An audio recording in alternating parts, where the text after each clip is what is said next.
আসসালামু আলাইকুম। স্বর্ণালী কুকিং থেকে আপনাদের সবাইকে জানাচ্ছি স্বাগতম। আশা করি আপনারা সবাই ভালো আছেন। আলহামদুলিল্লাহ, আপনাদের দোয়ায় আল্লাহর রহমতে আমি অনেক ভালো আছি। দেশ ও দেশের বাইরে থেকে আজকে আমার এই ভিডিওটা যারা দেখছেন আপনাদের সবাইকে আমার ভিডিওতে আপনাদের সবাইকে ওয়েলকাম।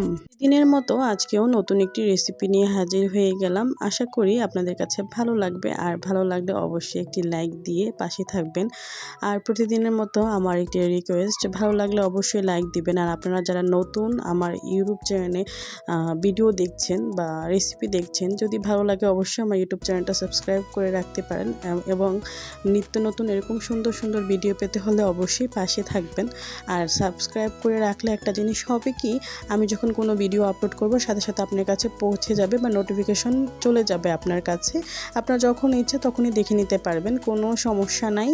কম বেশি আমরা সবাই গরুর মাংস কিন্তু অনেক পছন্দ করি। গরুর মাংস পছন্দ করে না এমন মানুষ কিন্তু খুঁজে পাওয়া একদমই ইম্পসিবল। তবে হ্যাঁ, গরুর মাংস কিন্তু অনেকে অনেক রকমভাবে রান্না করে। আমিও অনেক সময় অনেক রকমভাবে রান্না করার চেষ্টা করি, টেস্টটা দেখার চেষ্টা করি যে টেস্টটা ব্যতিক্রম আসে কিনা। তাই তো আজকে মূলত আমি গরুর মাংস আপনাদের সাথে শেয়ার করব কিভাবে রান্না করতেছি। তো মূলত আপনারা দেখতেই পারছেন কিভাবে কি করছি। তো প্রথমে আমি কিন্তু গরুর মাংসটা আজকে বাজার থেকে ফ্রেশ এনেছিল, তাই শুধু রান্নার রেসিপিটা আপনাদের সাথে শেয়ার করছিলাম আর কি। তো গরু মাংসটা আনার পরই আমি সুন্দর পানি দিয়ে হালকা ওয়াশ করে স্ট্যান্ডে ঝরানোর জন্য রেখে দিয়েছি, বা ঝাঁকিতে রেখে দিয়েছি ঝরানোর জন্য। তারপর বড় একটি কুকার নিয়েছি, কারি কুকারে প্রথমত আমি তেল দিয়ে দিয়েছি পরিমাণ মতো, 8 থেকে 12 চামচের মতো। তারপর 4টা বড় বড় সাইজের পেঁয়াজ এখানে আমি ইউজ করেছি। মূলত গরুর মাংস 2.5 কেজির মতো রান্না করব। তো আজকে আমাদের দোকানেও দিতে হবে গরুর মাংস, তাই আর কি রান্না করছিলাম। গরুর মাংসের সাথে আরও অন্যান্য আইটেমও রান্না করেছি, বাট ওগুলো আমি হয়তো দেখাইনি এই ভিডিওতে। তো চলেন প্রথমে আমরা দেখে নিই মশলাটা কীভাবে বানালাম। মশলাটা মূলত আমি হলুদ গুঁড়া, লবণ, মরিচ, ধনিয়া গুঁড়া, জিরা গুঁড়া, আদা রসুন পেস্ট, তারপর হোমমেড গরম মশলার যে ফাঁকিটা হয় ওইটাও আমি এখানে ইউজ করেছি। তবে এটা আমি নিজে পার্সোনালি বানিয়েছি বাসায়। আপনারা যদি চান অবশ্যই আমি ভিডিওটা আপনাদের সাথে শেয়ার করব, জানাবেন কমেন্ট বক্সে। তারপর সব কিছু আমি একদম ভালো করে মেখে চেকে একদম কিন্তু আমি লিকুইড করে রেখে দিয়েছি, দেখতেই পেরেছেন।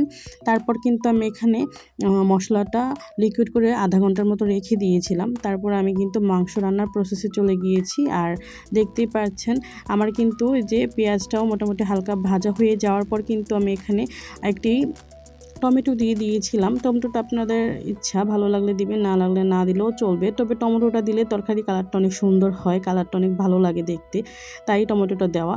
তো আমি যেহেতু এখানে টমেটো সস ইউজ করি নাই, তাই টমেটোটাই ইউজ করলাম। তারপর টমেটোটা হালকা যখন একটু ব্রাউন হয়ে আসবে, তখন এই পর্যায়ে আমি যে ম্যারিনেট করে রেখেছিলাম মশলাটা, ওই মশলাটা কিন্তু মোটামুটি আধা ঘন্টার মতন আমি রেখে দিয়েছিলাম। এই মশলাটা আপনারা যদি এইভাবে রান্না করেন, মশলাটা কি হয়, ভিজে ভালো সুন্দর একটি বাটা মশলার মতন হয়ে যায় আর কি। তাই এভাবে করে রাখা আর কি। তো আমরা অনেকেই আছি যারা শহরে থাকি, বিশেষ করে অনেকে আছি যে পাটায় পিষে বা করতে ভালো লাগে না, তাই আমরা মূলত এইভাবে রান্না করে থাকি। তবে পাটায় যে পিষে আপনি মশলাটা পেস্ট করে যে রান্না করবেন, ওই স্বাদটা হয়তো একদম পুরো পার্সোনাল ইয়েতে পাবেন না, বাট কিছুটা হয়তো আসবে, কারণ যেহেতু মশলাগুলো ভিজিয়ে রেখেছি অনেকক্ষণ, ভালো একটা স্মেল আসে আর কি। তো দিয়ে ভালো করে নেড়েচেড়ে আমি কিন্তু এখানে মশলাটা দিয়ে কিন্তু ভালো করে নেড়েচেড়ে কষিয়ে নিয়েছি। কষানোর পর আমি একটু পানি দিয়ে দিয়েছি, পানি দিয়ে আবারও আমি কষিয়ে নিয়েছি, দেখতে পাচ্ছেন। এই যে দেখেন, এখন আবার কিন্তু কষিয়ে নিয়েছি। দেখেন তেলটাও এখন উপর দিকে উঠে এসেছে, এই পর্যায়ে কিন্তু আমি মাংসগুলো দিয়ে দিব। আর আমরা যারা রাঁধুনি আছি তারা কিন্তু সবাই জানি, আপনার তরকারিটা যতবার কষাবেন ততই খেতে ভালো লাগবে। তরকারি কষানো কাছেই তরকারির টেস্টটা দ্বিগুণ আসে বা ভালো লাগে আর কি। তো আমি সবগুলো মাংস এখানে দিয়ে দিব। আর যেহেতু সাথে সাথে মাংসগুলো কিনে এনেছিলেন, আর যেদিন রান্না করেছিলাম ওই দিন মেবি শুক্রবার ছিল। তো শুক্রবার তো প্রতিদিন আমাদের এখানে সকালে গরু জবাই করা হয়, তো ওখান থেকে আমার হাজব্যান্ড পাঠিয়েছিল। আর গরুর গোস্তগুলো ওরকম এতটা ভালো করে নাই, বেশিরভাগই হাড্ডি আর চর্বিও কিছু ছিল। 2.5 কেজি কেজি মাংস ছিল। আর আমার হাজব্যান্ড বলতেছিল যে মাংসগুলো দেখে পাঠাইলাম, এমন হলো কেন, এরকম কেন করলাম। তো এর আগের বারও যখন মাংস পাঠাইছে তখনও সেম এই কাজটাই করছে ওনারা।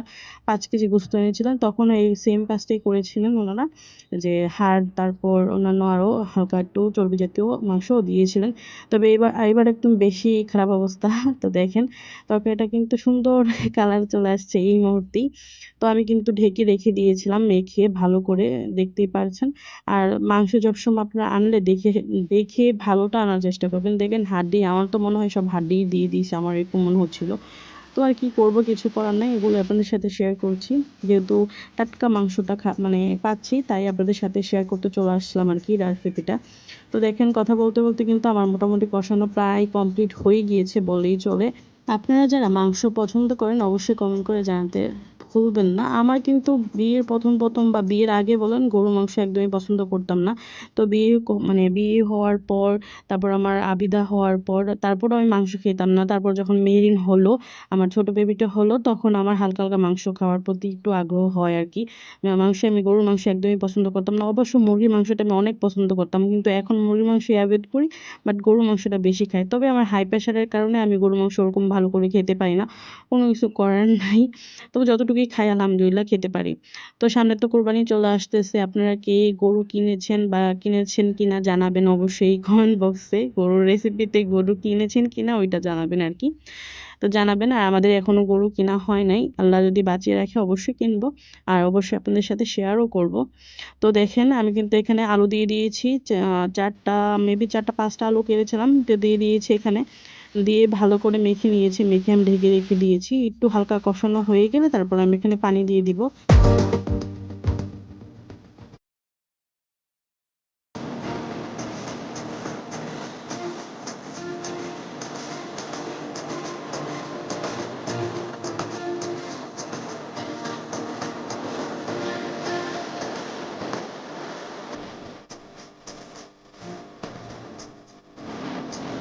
আমি কিন্তু এখানে 2 গ্লাসের মতো পানি দিয়ে দিয়েছি। এই পানিটা আরেকটু দিলে ভালো হতো, বাট পরে বুঝতে পারি যে আরেকটু হয়তো দিলে ভালো হতো। তো এখানে পানিটা দিয়ে আমি সুন্দর করে ঢাকনা দিয়ে একদম চুলার আঁচ কমিয়ে রেখে দেবো, যেহেতু মাংসটা 2 বার কষানো হয়ে গিয়েছে। তারপর আলু দিয়েও একবার মানে কষিয়েছি আর কি। তো বেশিক্ষণ আমার সিদ্ধ করতে হবে না। আর মাংসের সাইজগুলো বেশি বড় বড় ছিল না, মাঝারি সাইজের ছিল। তাই এখানে আমি আর বেশি চুলার হাই করে দিব না। আর তরকারির ঝোলটা আমি একদম কমিয়ে দিয়েছি। তো এই তরকারির ঝোল দিয়েই আমি রান্নাটা কমপ্লিট করব। তো এই তো ঢাকনা দিয়ে আমি মোটামুটি আধা ঘন্টার জন্য ডিপ করে রেখে দিয়েছিলাম, চুলাটা ডিম করে রেখে দিয়েছিলাম। তো আধা ঘন্টা পর ফিরে আসলাম, দেখেন তরকারির কালারটা দেখেই মনে হচ্ছে অনেক মজা হবে। সত্যি অনেক মজা হয়েছে তরকারিটা, যেহেতু একদম পুরো ঝোল একদম শুকিয়ে ফেলেছিলাম। আর তরকারির বেশি ঝোল থাকলে কিন্তু ভালো লাগে না তরকারি। গরু মাংস হালকা ঝোল থাকলে, কম ঝোল থাকলে বেশি ভালো লাগে। আর দেশি মোরগে বা মুরগিতে বেশি ঝোল হলে ভালো লাগে। তো এই তো আজকের ভিডিওটা এখানে শেষ করছি। আর বাসায় অবশ্যই ট্রাই করে জানাবেন আপনাদের কেমন হয়েছে, খেতে ভালো লেগেছে কিনা। আমি কিন্তু অনেক মজা করে খেয়েছি। তো আজকে এখানে বিদায় নিচ্ছি। সবাই ভালো থাকবেন, সুস্থ থাকবেন। আর আমার কোনো কথা যদি কারো মনে কোনো কষ্ট দিয়ে থাকে, বা কোনো কথা যদি কারো মনে কষ্ট লাগে, তাহলে ক্ষমাস্বরূপ দেখবেন, ছোটো বোন হিসেবে বা বড় বোন হিসেবে। আজকে তাহলে বিদায় নিচ্ছি। সবাই ভালো থাকবেন, সুস্থ থাকবেন। আর অবশ্যই আমার নেক্সট ভিডিওর জন্য সবাই প্রস্তুত থাকবেন। তো আজকে বিদায় নিচ্ছি। আল্লাহ হাফেজ, আসসালামু আলাইকুম। Thanks for watching my video.